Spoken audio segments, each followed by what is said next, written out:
Assalamu alaikum, Elena here, the Muslim Travel Girl. With everything going on around the world and the fact that we cannot travel because it's vital we keep safe, I thought, why not create a series of all the places I would love to visit once this pandemic is over and we can travel? So here we are. Welcome to your Muslim-friendly version of Wanderlust Wednesday, where every Wednesday we'll interview another awesome Muslim traveler about their experiences in a city around the world. Some of the people we're meeting are either living in the city or have visited as Muslim travelers. So hopefully we'll get a lot of insider tips as well. We will ask them all the vital questions on how Muslim friendly the city is, if they found difficulty finding halal food or mosques to pray, and of course other things such as transportation, local tips that I'm sure you want to know before you visit a city. The questions are pretty standard each week, and you will find them in the description below, so hopefully you can follow easier this way. In this series, my hope is to inspire you to visit a new place once we can travel again and enjoy them equipped with new information. So I'm so excited to introduce this series to you, and without further ado, let's get started. Assalamu alaikum, Elena the Muslim Travel Girl here. Today I'm speaking to Ellie the Wandering Quinn, a beautiful content creator with some amazing stories that she has told from her travels to 60 plus countries. She also recently became a Muslim, so I'm so excited that she's the first person I'm introducing for this series. Welcome, Ellie. Welcome to our Thank you. Walaikum salam. YouTube channel, and I guess welcome to Islam as well, because you only converted a year ago. So this is amazing. Yes, less than a year. Yeah. Oh, that's brilliant. How are you finding it so far? Yeah, it's been really, really good. See, we're in difficult times anyway, but I am very thankful for that time, just to have had so much time to learn, just like kind of connect myself. And I've met some amazing people online like you as well. So it's been really, really nice. Oh, that's fantastic. I'm so happy for you. And I still remember when you told me that you became Muslim. So I'm really, really excited. I know. And also, I am very excited because today we're talking about a Muslim-friendly destination that I guess, many Muslims outside the areas would consider to go to. We're talking about Delhi in India and how Muslim-friendly it is. And I want to start with the question of, do you actually think that Delhi is a Muslim-friendly destination? And how do you find it? I do, yes. So I definitely do. I think it is the second largest Muslim population anyway. So, and Delhi itself has got a huge Muslim population. Like, especially when you're in Old Delhi, which is kind of the most popular area of the city for tourists to visit because of all of the history. There's just so much going on there. That is just like, I think, what people think of when they think of Delhi. And there's a big Muslim community there. There's India's biggest mosque there as well, Jama Masjid. And, you know, you do see a lot of women wearing hijab. The thing that I love about India is that, I mean, it has deeper issues, definitely, but as a tourist on the kind of outside, you know, you witness so many different religions. Like in Old Delhi, there's a mosque, there's a Sikh temple, there's a Christian church, and there's Hindu temples, and everyone just kind of seems to get on. And so I think as a tourist there, you're just going to blend right in. So I always wanted to visit India, and obviously, inshallah, I will be going. But I know you went to India before you become Muslim as a solo traveler. So why did you decide on India? Did you feel that it's safe as a solo female traveler to go to, you know, because we've heard and we've read stories online. So I'm always a little bit apprehensive. So I would love to hear your firsthand experience. Yeah, for me, I'd been wanting to visit India for years. I just felt so drawn there. I did leave it a few years, and I'm really glad I did. I think as a more experienced traveler, as someone who was older, I was like 28 the first time I went, then I wasn't as shocked by, you know, the busyness and the craziness. And that for me, I think, is actually what gets people most. Like, it is so loud and it's so busy and it's really, really crazy. But in terms of safety, that was a reason I was also worried about going. But honestly, I went there and I just had no issues whatsoever. I will say that probably does also come with experience of traveling and kind of being aware, and I have to really trust my intuition, and I'm not going to kind of go to places that, you know, there aren't other tourists or places that I don't know of. So that definitely accounts for my experience. Yeah. But the people there are just very, very friendly. You know, there's so much that is portrayed wrongly, I think, about India. But then, yeah, like I said, saying that, I, you know, go to all of the cities and the towns that have tourism infrastructure. So I wouldn't just, you know, randomly go to a village in India that I didn't know anything about, of course. So yeah, I was just blown away basically by just how well I got on there and how well I was treated. It was, yeah, and that's why I definitely recommend it to other people as well.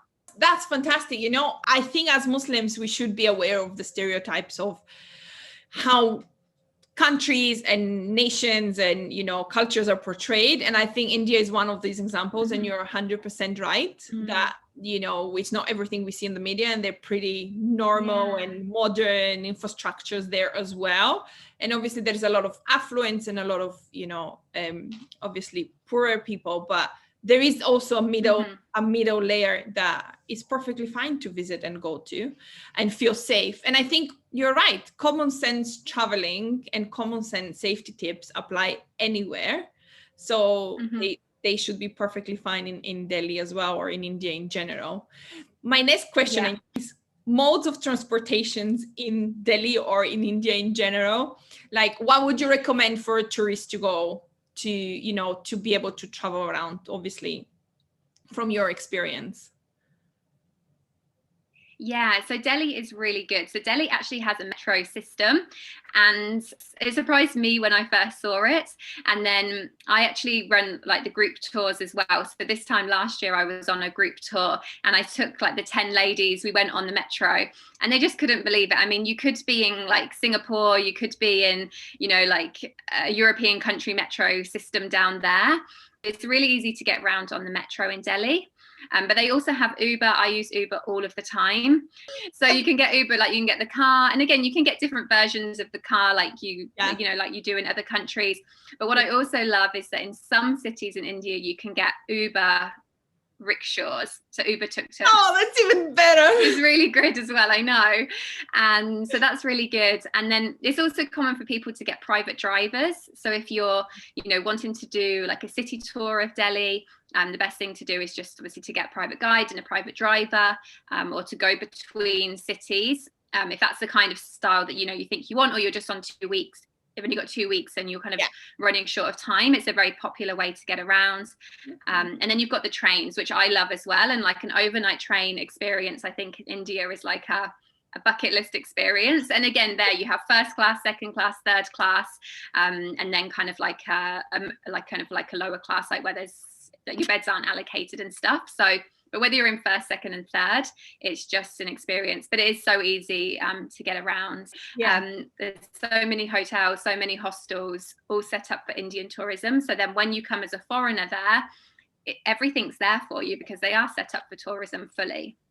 Oh, that's fantastic. And I think you make a great, first, I didn't know they had a metro, and I guess that's very ignorant of me, but I guess it's normal. They're a well-developed country in larger cities, and also they have huge population that they have to manage and transport somehow. So it makes sense, you know. But I'm very surprised about the trains in India. Obviously, very ignorant of me again, and hence why I'm doing this series to get more information about places that I would like to visit.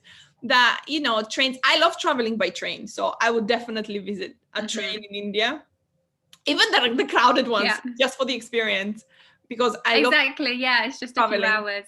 Train, trains are my favorite mode of transportations, even above planes, because you can see so much more of a country when you travel with a train than a car when it's a motorway. Because usually trains have, like, you know, smaller rails around smaller areas and local areas, where motorway is a motorway pretty much in any country. You can't see as much.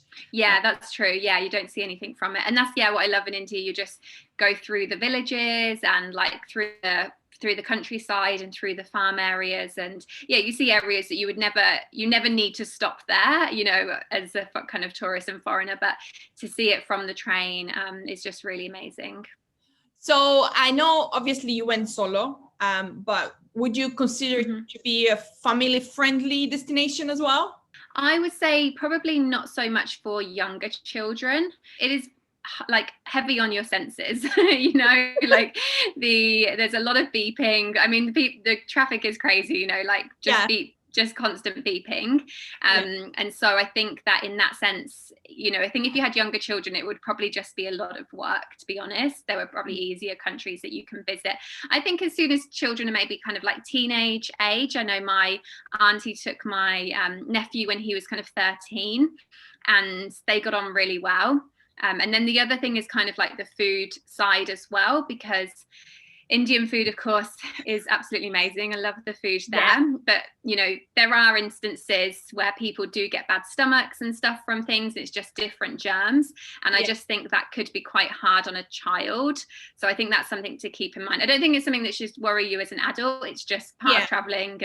You take tablets and stuff to deal with it, but I would warn against it with a child, to be honest. That's a very good point, because obviously I have a little daughter, so it's good to know that I should plan for India when she's a little bit older, or if I go by myself, because you are right. I mean, it can be overwhelming. I don't know if I would, like, for me, food, boiled rice, anyone, but especially for my daughter, but for I love food, and I know a lot of times it's quite spicy, so for children to take that. And also I think the constant beeping and stimulation that children get, because their senses are so much heightened, so that's a very good point as well, actually. And I think the other thing is as well is that I have seen this happen as people in India, they're always very curious about people, especially if you're like a different skin color, which I really like. And I, you know, like chatting to people, and I don't mind kind of being stared at. I think it's,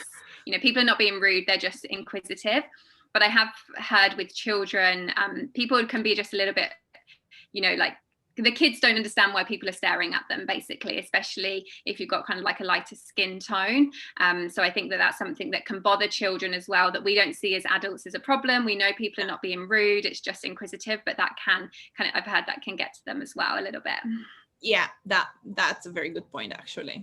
I've had people stop me and ask me to take photos of my daughter, just random people. So I can see that happening a lot. So what are the top 5 things a tourist should visit in Delhi? So I think they should definitely visit Old Delhi. So my advice as well with Old Delhi, and this is why I feel like very passionate about India in general, is that, or like in Delhi in general, is that I definitely think people should visit Old Delhi because there's so much history there. Like I said, you have like Jama Masjid, which is the biggest mosque. You've got like a Sikh temple, Hindu temples, markets, everything. But at the same time, like Old Delhi is like crumbling. The other places I would definitely visit are Humayun's tomb. It's a beautiful Islamic inspired building tomb, and it's just incredible. There's gardens around there, and again, it's one of those places where, like I said, Delhi is very, very busy, it's very noisy, but then once you get into the gardens, it's just so peaceful and so relaxing, and it's like not what you would expect of Delhi and of India as well. And then so that's 2. Another one is there's a place called Lodi Gardens, which again, another really nice gardens, and around the outside there's residential areas that have got all street art, like incredible street art, and it's always kept up to date as well. So again, it's just a completely different look at what you'd think of as Delhi. And then there's a place called Haskas Village, which is like where the millennials go. So I took my group tour there for dinner on one of our first nights in India, actually. And they, again, just like we were saying before, they were so surprised, like, oh, this is India, you know. And we went to a really kind of cool millennial restaurant and bar kind of, you know, area. We just got food there, but they served drink if obviously people wanted it, but it just wasn't the expectation that any of the women had of India.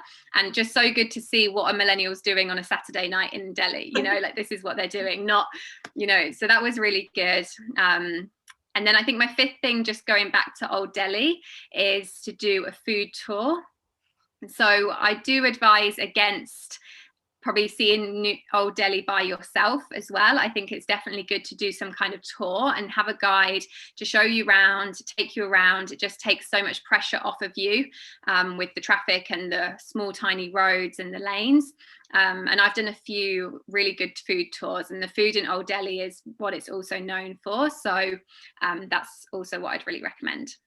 That's fantastic. And where would you find the tour? Like for a food tour, for example, for a tourist, a TripAdvisor or Viator or anything else? Yeah, just type it in online. I usually do a tour with, they're called reality tours, and they actually run a few different tours in Delhi and in Mumbai. And they actually started from the slums of Delhi and Mumbai. So the people that run the tours are people who grew up in these slums. And then part of the money from the tour goes back to the slums as well. So it's kind of a really nice initiative to meet a local, understand local life more, but then also your money's going back to a good cause as well. Yeah, that's the best way to travel as well, isn't it? Yeah. Contributing back to the society, and especially to those who need it the most. So I know you mentioned that you love Delhi, but what do you love most, I guess, about Delhi? Like, what would be the number one thing you would say about Delhi?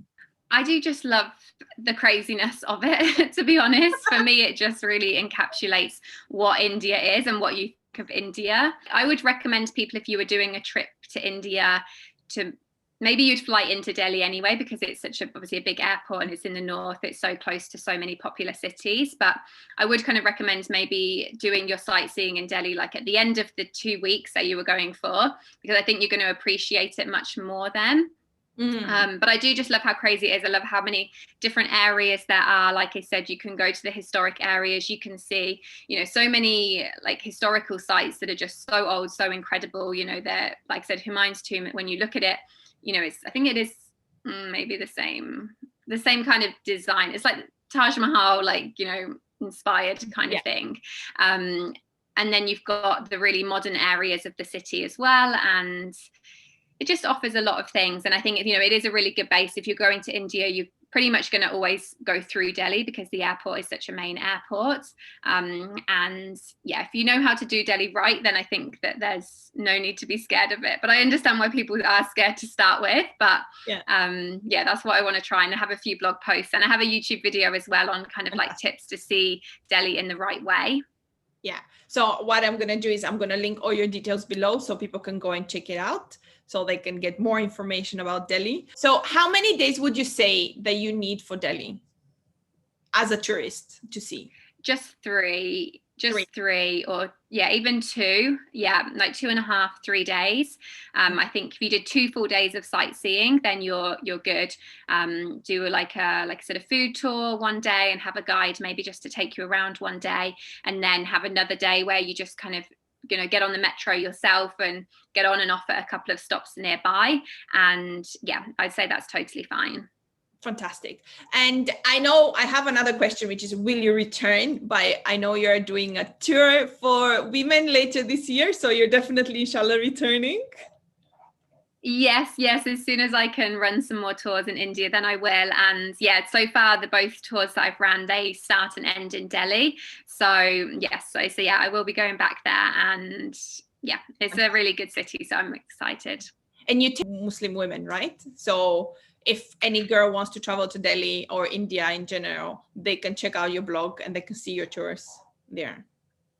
Yeah, absolutely. Yeah. So I've been focusing on female only tours, which is something that I think I'll keep doing as well, because I think that it's just a really nice dynamic. And at the moment, there've been the probably mix of like non-Muslims and Muslims, which I think is really nice as well. So yeah, keep an eye on my blog, and I'll be sharing more as soon as I can on that one, inshallah. Fantastic. And would you mind sharing, as a closure, some of your tips for Delhi? I know you shared a couple before, but just as a kind of summary, what are the experienced traveler tips for Delhi? What do you have to be mindful of? Why you should pay attention to, etc.? Yes. So I think when you first get into the airport, I think also, when taxi drivers just like bombard you straight away, I would recommend maybe just trying to get like a pickup from your hotel, And then the other thing I would say is to really make use of tours. So you can do walking tours there, like there are even free walking tours around Old Delhi, food tours. There's a cycle tour that I really like doing as well. Take advantage of locals, take advantage of the tours and their experience. Yeah. The other thing I'd say is, like, as a woman as well, just to watch how you dress. Definitely, I guess if we're kind of aiming this at Muslim women anyway, then it's not like a problem if you're going to dress more modestly. I would recommend for a woman just to dress a bit more modestly anyway, just to avoid attention. For example, like, I'm quite excited to go back to Delhi and wear hijab as well. I think it'll be interesting to see like the difference. So I think that's a very good point. And yeah, I think just my main overall one is just, if you've heard bad stories of Delhi and even in India in general, just don't go with those impressions. India has changed so much in the last few years. You can get a SIM card now at the airport, you have constant, internet, and that just means that I find that means no one can scam you, because if they're saying, oh, it's going to cost this much, you just go online, you check it out, and it's just changed a lot from anyone who maybe even went like 10 years ago. So just go in with a really positive mindset, and I think you'll have a good stay there. Fantastic. I think these are such amazing tips, honestly, because I know people sometimes go on a budget and they kind of try to reduce their budget, but for these things, and I always agree, I do the same. Like if I go to a country that I'm a little bit apprehensive about, or I don't know, get your hotel to book your car. I love walking tours, because then you get a local impression of the city and you can better navigate it afterwards. So they're fantastic tips. And from a true traveler, mashallah, thank you so much. Thank you. It was a pleasure talking to you, and I'm so excited that you're my first guest and we touched on such a diverse city as well. So for Ellie's details, I'm going to leave all of them below. Please go and check her website, go check her YouTube channel, her Delhi posts, and all of the other posts she has on her website, because she's done some amazing reviews and tours and destinations and experiences that I think are definitely worth it. So thank you so much for being my guest, and I wish you all the best. And hopefully we'll see you soon. Thank you. You're welcome. Bye. Assalamu alaikum. Yes, I hope so, inshallah. Bye. Wa alaikum salam.